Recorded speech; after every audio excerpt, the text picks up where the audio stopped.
চেনা জায়গা, এটা কি বাড়তি অ্যাডভান্টেজ? নিশ্চয়ই, 3বার জিতেছি ওখান থেকে। 15 বছর মানুষের সাথে ছিলাম, দল আবার মনোনয়ন দিয়েছে, আমি দলের কাছে কৃতজ্ঞ। আমি আগের মতোই কাজ করার চেষ্টা করব।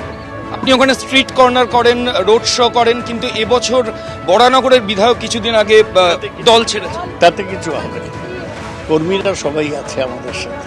উনি তাপসদা বলছিলেন মাঝে যে আমি সৌগতদার জন্য ইলেকশন করেছি, ওনাকে আসতে হতো না বরানগরে, তো এইটা কি কোনো শূন্যস্থান? না না, শূন্যস্থান পূরণ করেন কর্মীরা, কর্মীরা আছে আমাদের সাথে। তৃণমূলের প্রার্থী তালিকায় একের পর এক চমক। যেমন চমক ছিল ব্রিগেডে জনগর্জন সভা নাম নিয়ে সেই ব্রিগেড সমাবেশ। সাধারণত মমতা বন্দ্যোপাধ্যায় কালীঘাট থেকেই প্রার্থী তালিকা ঘোষণা করেন, কিন্তু একেবারে ব্রিগেডে প্রকাশ্য সমাবেশ থেকে প্রকাশ্য সভায় প্রার্থী তালিকা ঘোষণা করলেন অভিষেক বন্দ্যোপাধ্যায়। চমক যারা টিকিট পেলেন না সেক্ষেত্রেও, কারণ অর্জুন সিং টিকিট পাননি, লোকসভা ভোটে তিনি লড়ছেন না মিমি, নুসরাত জাহান, অপরূপা পোদ্দার, সুনীল মণ্ডল এবং চৌধুরী মোহন জাটুয়া। সমস্ত রাজনৈতিক দলই যারা তমলুকে ফাইট করবেন, আমার দলের তরফ থেকে তো আমি বলছি বটে, একটা শান্তিপূর্ণ, সুষ্ঠু, একটা আইডিয়াল আদর্শ ইলেকশন হোক তমলুক লোকসভার ইলেকশন, এটা আমরা প্রত্যেকে চাই। প্রচারের অভিমুখ কিরকম হবে? প্রচারের অভিমুখ যেমন আমাদের হয়, আমরা কাজের ওপর ভোট চাই মানুষের কাছে, আমরা কাজের ওপর ভোট চাইবো। আগামী দিন আমরা একজন এমপি হিসাবে আমি কি কাজ করতে পারবো তমলুক লোকসভার জন্য, মহিষা দল থেকে শুরু করে তমলুক হয়ে নন্দীগ্রাম হয়ে বিভিন্ন যে হলদিয়া পর্যন্ত তাদের জন্য কি কাজ করতে পারবো, সেটা আমার বার্তা থাকবে মানুষের প্রতি।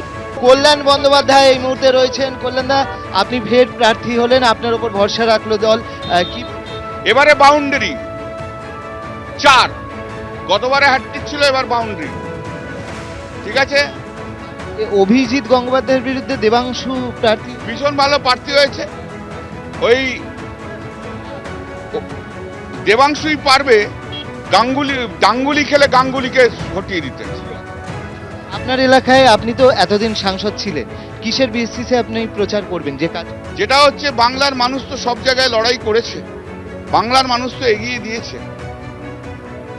একটা নাম বড় কথা না, অভিজিৎ গঙ্গোপাধ্যায়ের নাম বড় কথা না। কোশ্চেন হচ্ছে, বিচারক থাকতে থাকতে যেভাবে রাজনৈতিক সংযোগ রেখেছিল, যাতে মানুষের কনফিডেন্স, সবাইকার কনফিডেন্স নষ্ট হয়ে গেছে। ঈশ্বরের প্রতি যদি মানুষের বিশ্বাস যদি নষ্ট হয়ে যায়, তাহলে মানুষ যাবে কোথায়? তেমনি বিচারকেরা, এদের প্রতি যদি মানুষের কনফিডেন্স নষ্ট হয়ে যায়, কি হবে? গোটা দেশের বিচার ব্যবস্থাকে যিনি নষ্ট করলেন, যে বিচার ব্যবস্থার কলঙ্ক, আমি অনুরোধ করব তমলুকের মানুষকে, সেই কলঙ্ক তাকে যেন হটিয়ে দেওয়া হয়।